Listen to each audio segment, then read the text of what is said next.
This is going to be a super short video because the point that needs to be made is a super short one. Where the fuck was this writing for the last 2 seasons of Doctor Who? Doctor Who Flux is absolutely goddamn fantastic. And I think watching Doctor Who Flux has made me realize just how poor the writing has been for seasons 11 and 12. Y'all did Jodie Whittaker wrong.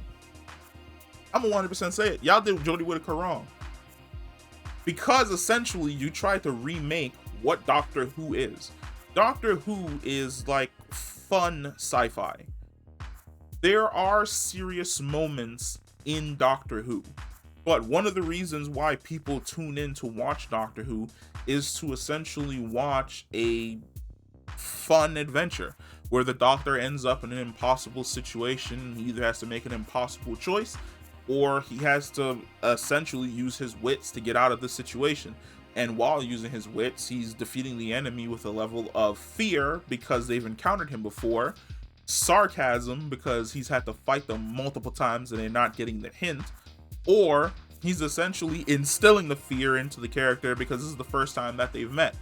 For whatever reason, we chose like not to go that route where it wasn't grand sci-fi, but it was more like political sci-fi, where it's like the destinations were okay, but like the stories were about like eco-terrorism and like racism and other stuff, which is fine because we've had that show up in Doctor Who before, but usually those stories are a part of the story that's being told throughout like the episode. For instance, you remember when David Tennant ran into Yana during his tenure before he realized that Yana was just basically the master? You are not alone. During that episode, there were great parallels and ways that were pointed out that racism essentially still existed at the end of time, where essentially that bug chick that was working for Dr. Yana, none of the other humans liked her because she wasn't human. And when Yana finally got his Time Lord mojo back from the stopwatch, he essentially degrades her as well for not being human and essentially being a bug, and he instantaneously kills her. I saw the parallels of racism there, where it's like you're the only being of your species around a bunch of people who do not look like you, and those people do not trust you in any way, shape, or form. The only part of the ship that you can move around on is essentially that part of the ship that's confined to that doctor's quarters because he's the only nice human. Then the Doctor reverts back to his original personality and he instantly tries to kill you because he sees you as a bug. Racism worked into the story.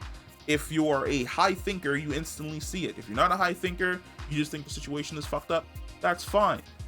The problem with the Rosa Parks episode, for instance, that I'm going to reference, is that you built an entire episode around racism. Now, here's another way in which racism actually came into play in Doctor Who. For instance, when, this is also during the David Tennant era, holy shit, Martha Jones and the Doctor go back to Victorian England. When they go back to Victorian England, one of the things that Martha has to deal with is the fact that Martha is black, and as a result, people act funny or treat her funny throughout the episode, and the Doctor has to come to her defense. We jump forward in time 2 regenerations, and we're at Peter Capaldi. Peter Capaldi and Bill also go back in time to essentially like 1940s London, and in 1940s London, the guy basically makes a derogatory remark towards, good lord, why do I remember her as Pearl Mackie, but I don't remember her as her character name? But essentially he makes a derogatory reference to her. The Doctor turns around and he punches her. These things are built into the story because of the time in which the characters are visiting and the racial ethnicity of said character. The problem with Jodie Whittaker's era is that you tried to build an entire episode essentially around racism, which is fine, but when the motivation for the villain doesn't make any sense, it becomes stupid. Like, he's from the year 6000 or some random bullshit, and he doesn't like black people in that time, so he uses a time displacement device to go back into the past and kill black people. But if you don't like black people, why don't just kill them in the... What? It's like, why are you here, sir? Like, there's no... why are you here? Doesn't make any sense. Then it's like the episode with like the eco-terrorism, where if the thing in the water touches you, it's like you turn into like shark fins or whatever, and then you explode, and it's like, oh, this was created to eat all the trash, and now it's eating all the humans as well. And it's like, ah, yes. Well, what about that other episode of eco-terrorism, where essentially humans were creating plastic versions of themselves that they would send into extremely dangerous environments? And this is how I'm saying that the writing in previous seasons is better. Human beings, this is during Capaldi's era. No, this is during Matt Smith's era, where human beings were essentially creating the fake versions of themselves made out of like that silicone putty thing. And then they would take those fake versions and send them into like hostile environments where those fake versions could get injured and die. And essentially the fake humans started to get emotions and were like, nah, we don't want to like go off and die. We want to like live our lives just like anybody else. And there was literally like a war between like the fake humans and the real humans, and who was real and who wasn't real. And that's dope. That's compelling, because then you start asking the questions of, if you create intelligent life and that intelligent life looks at you and goes, why am I a slave? Should you free that intelligent life, or should you try and destroy that intelligent life? And if you created the intelligent life to essentially be sacrificed to do something dangerous that you yourself can't do, are you a piece of shit? These are like deep themes that Doctor Who has always pushed out to the frontier for people to think about inside an episode, or I would say even after an episode, where you look back on it and you're like, yeah, that's kind of fucked up. Like, you know, if I created something and then that something became sentient and they no longer wanted to be a slave, I would give it its freedom. Or like, if I realized that they were a threat like they were in the episode, I'd probably try and destroy them like the captain would. These are discussions that Doctor Who fosters. When Doctor Who fosters deeper thought and deeper discussions, that's great. But when you try to make the entire episode the discussion, you fuck up. Especially if one of the things in your episode is lacking. If your villains are weak, or if something else going on in your episode is weak.